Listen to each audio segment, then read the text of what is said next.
Hi, it's Catherine, and I'm going to be answering Quora questions. I'm on Quora, which is the website where people ask questions and folks who have experience with those questions answer.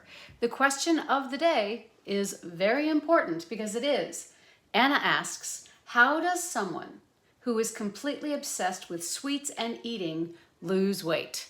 Well, now this is the perfect question for me because I'm the sugar freedom woman and I was obsessed with sweets and eating for years and years. I want to share a true story with you.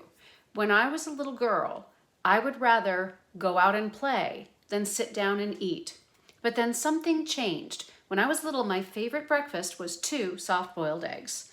Every day, 2 soft-boiled eggs. I would eat my soft-boiled eggs, I would go out, I would play, I would live, I would have fun, and would not be hungry again until lunchtime. And then I'd have soup and a sandwich and then go out and play again. And then I would come back in for dinner and have just, your regular balanced meal. And I remember very specifically when I was little, not really wanting to come in and sit down and eat because playing and learning and living was just so much fun. But then something happened. One day, my mom came home from the doctor. Got glare on my glasses, I'm going to take them off.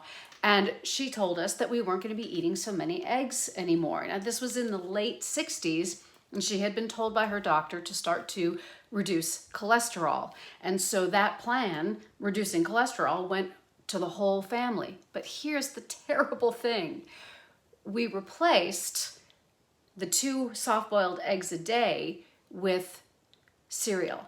Boxed cereal. And I specifically remember, and this is absolutely the truth, I remember eating a cereal called Quisp. It had an alien on the box. And I went and I looked up the nutrition facts. There's 23 grams of carbohydrates, like 6 teaspoons of sugar per serving in Quisp. And I actually remember being a little girl and eating that bowl of Quisp and thinking, I'm not full. I want another bowl of cereal. And it was from eating Quisp, eating boxed sugary cereal when I was a child, that I first had the experience of eating but not getting full and actually wanting more. So this brings me to the answer to Anna's question. She's asking, how does someone who is completely obsessed with sweets and eating lose weight? This also happened to me. I was put on a diet when I was 8 years old, and I was told to count calories, and I was put on the swim team. So I was counting calories, and I was on the swim team, and I was hungry all the time. And at that point, I became obsessed with food. And I started sneaking food, stealing food, hiding food, literally unable to get full. And what it was that change. I had gone from satisfying food that satisfied my appetite, to food that stimulated my appetite. So here's the number one part of the answer for how do we stop obsessing over sweets and eating. We've got to shift to foods that satisfy appetite instead of foods that stimulate appetite. For me, the stimulating foods are all of the sugars, all of the starches, all of the grains, pastries, pastas, cookies, muffins. All of those things stimulate my appetite. And the foods that satisfy my appetite are the standard, your proteins, your chicken, your beef, your pork, your fish, eggs, all of the vegetables that grow above the ground, no matter what color they are, be it broccoli or cauliflower or tomatoes, or the vegetables that grow above the ground always satisfy my appetite. And then very carefully, some low sugar fruits used very cautiously and carefully. I usually only have like Granny Smith apples, berries, maybe a pear, and I have these on special occasions. And then sometimes nuts, have to be careful. And then certain kinds of dairy. I can have some cheeses, other cheeses make me want to overeat. So the way to break that obsession with food and that obsession with sweets is to replace them with something else. So what I want to share with Anna, and what I want to share with anyone who's watching this video who is struggling with overeating sweets and obsessing over food, is this concept. I want you to hear me saying, replace, replace, replace. So you're going to replace those foods that make you hungry with foods that satisfy you. And I think you may know, if you watched my channel, that my motto is eat for yourself. It is your mission. I challenge you with a mission coming up in 2021, starting now. Your mission is to find your freedom foods. Find the foods that nourish and satisfy you. Now, I'm going to be completely frank with you. My physical transformation started when I began eliminating sugar, grains, seed oils, and vegetable oils. But one thing I did find is a couple of years ago, yes, I did go carnivore, and what I found out was it completely tanked my appetite. It, like I call it, driving a stake through your appetite. Steak, S-T-E-A-K, get it? Drive a stake through that appetite. I'm not saying that anybody has to go carnivore. I'm not saying that. But what I am saying is that I actually had to go to the point after menopause to get my appetite, to really rebalance my appetite and my energy. When I did go pretty much all meat, what I found is incredible energy, and the appetite just simply went away. I was hungry twice a day. I ate my meals and then I got on with something else. In all honesty, living in the modern world, I like approval. I like people to like me and say, oh, that Catherine, she's a good gal. So I have a little difficulty with the nutritional incorrectness of carnivore and sometimes the nutritional incorrectness of keto, but we are working on getting the message out so it's no longer nutritionally incorrect because of this concept, eat for yourself, that if you have issues, sugar obsession, food obsession, like I have, that it makes sense that if there is a method of eating that heals that obsession and allows you, I was pre-diabetic, I was obese, just eating out of control, and now I eat just 2 sensible meals a day because that's all I want. And it seems to me that if you can find a way of eating that actually heals that food obsession and then allows you to live a fulfilling life, then it makes sense that we would study that and find out if it's safe. One thing that's really important is that now that I've eliminated sugar, grains, processed vegetable oils, my waist is a healthy size and I'm at a healthy weight and a healthy body fat percentage. And that gives me a great deal of confidence. And I hope to, if you are limiting sugar and grains and carbohydrates, that it is helping your health and giving you confidence too. And that's why it's so important that we talk to our doctors and our health practitioners so that they know what we're doing, so that we can gather that evidence, which may help our medical profession to give a little bit more support to what we're doing for our health. So honesty is really important. So that's idea number 1. Dealing with the sugar and the food obsession is to replace the foods that are driving your appetite with foods that satisfy your appetite. And for me, those standard proteins, plain dairy, eggs, vegetables that grow above the ground, occasional fruits, nuts in moderation, things like olives, avocados, just being cautious. In general, if we want a precise number, and I bet you do, I do very, very well if I keep my total carbohydrates to 20 grams or less per day. And it's pretty simple there's Fit Day, there's different apps that you can use that will tell you just how many grams of carbohydrates total are in anything that you're eating. One plan that can work really well is if you're not really too tight on those carb numbers, you could have low sugar fruit in the morning with some eggs and maybe a vegetable on the side. You could do a nice green salad, serving a protein in the afternoon at lunchtime, and then another salad, another cooked vegetable at dinner. And you're usually going to be able to get in, maybe not so much with the fruit, you're going to be able to get in at 20 grams or under.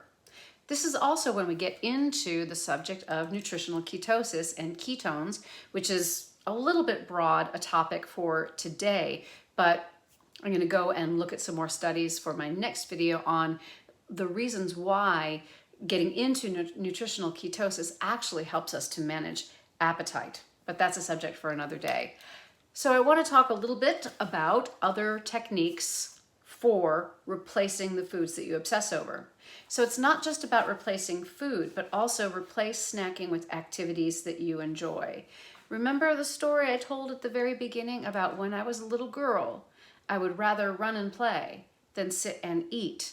And there's this idea that if we can get back to that sense of play and that sense of enjoyment that we had when we were children and find a way to reincorporate that into our lives, it can definitely help to put food in its place. And that's another thought that I want you to hold on to, that when you get to that feeling where you're like starting to have those food thoughts and thinking about reaching for something that's not really going to work for you, have this concept of how do I put food in its place, put food back in its place, make it fuel for your life as opposed to the priority for your life. Well, how are we going to do that? And how are we going to bring that joy of childhood back?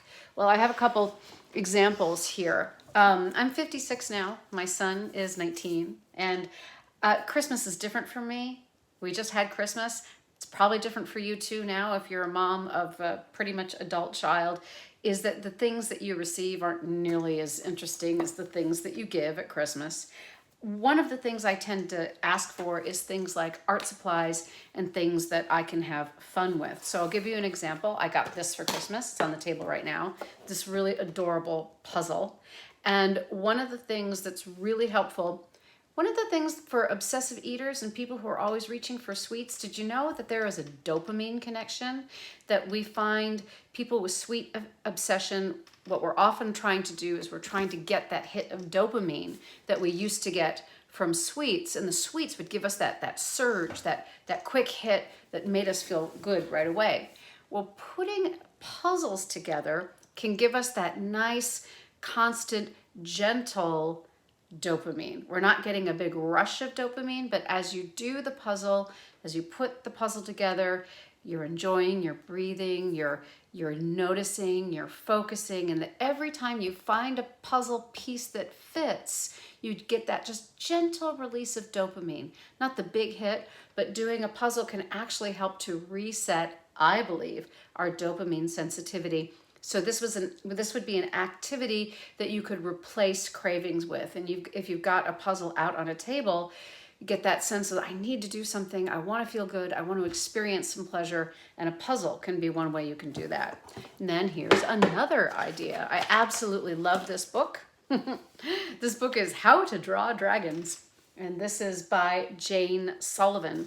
And I've been drawing these dragons, and not only she has like areas where you can color the dragons, but also she breaks down the process from you starting with a line and then color. Look at all this. It's gonna, don't be freaked out. It's really easier. Aha, here. So you see how simple this is? You start with these simple lines, put in the face, and then you add detail, as much detail as you want, and then you can color. And this is, I love, love, love to draw. I'm not a talented drawing artist. I don't have a gift for it. That drawing's, my son did that one. I don't really have a gift for it. I just have a great pleasure for it. So you can get a book like this, or there's courses online, Skillshare and things like that will teach you how to draw easily, drawing for pleasure and for something to reach for that's fun and enjoyable instead of eating. And then I also have here, I have a little watercolor kit. This is another little Christmas gift. Isn't that just a nifty little present? It's a little watercolor kit.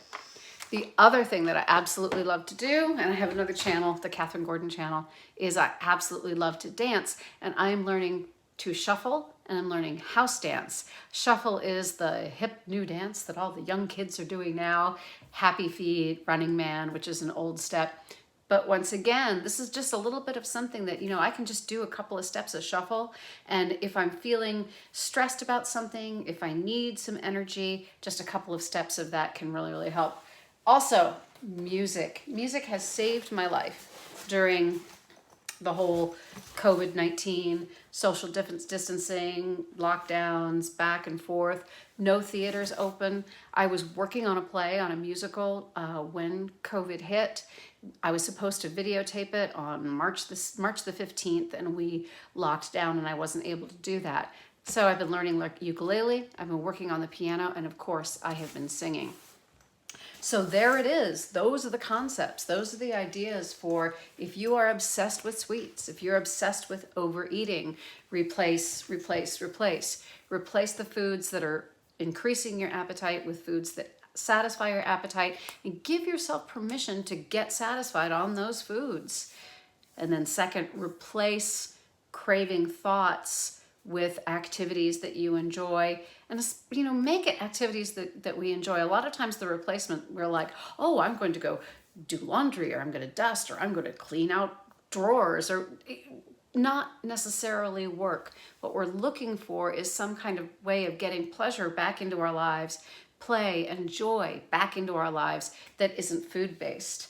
And then, so of course, those are the replacements. And then finally, manage stress, yoga, meditation, music, rest, napping, even if it's just lying down for a few minutes and doing a gratitude practice. If you don't like to meditate, you could put on some pretty music and simply lie down and do what we call metta, where you simply send a blessing to, I like to start with, with my home, bless my home, neighborhood, community, and then you send that blessing out wider, your country, your world, planet, universe, all of that. It can seem a little bit silly, but it's a lovely way of getting gratitude into your life, and it's a lovely way of doing something positive for, who knows, maybe it works, maybe we actually are doing something positive for the universe. But it also reduces cortisol, reduces stress, and allows us to rest. Because when I have cravings, there's usually two things going on. Either I'm trying to reduce pain, some kind of emotional or physical, some kind of stress or pain, or I'm trying to avoid something that I really should be doing or would rather be doing. So a lot of times I will use eating, or I used to, because now I'm satisfied with just my regular meals, this idea of eating to block out thinking about things that I should be doing instead. And very often, though, the things that I want to be doing instead are things that are really important to me: writing, working on music, singing, dancing, and doing the things that make just a happier life. So that's what I'll leave you with today. Pardon the smack. Replace the foods, replace the activities, and remember to rest and recover and take good care of yourself. And always, always remember, eat for yourself. Be well, everybody, and I'll see you back here in the Sugar Freedom office sometime soon. Take care.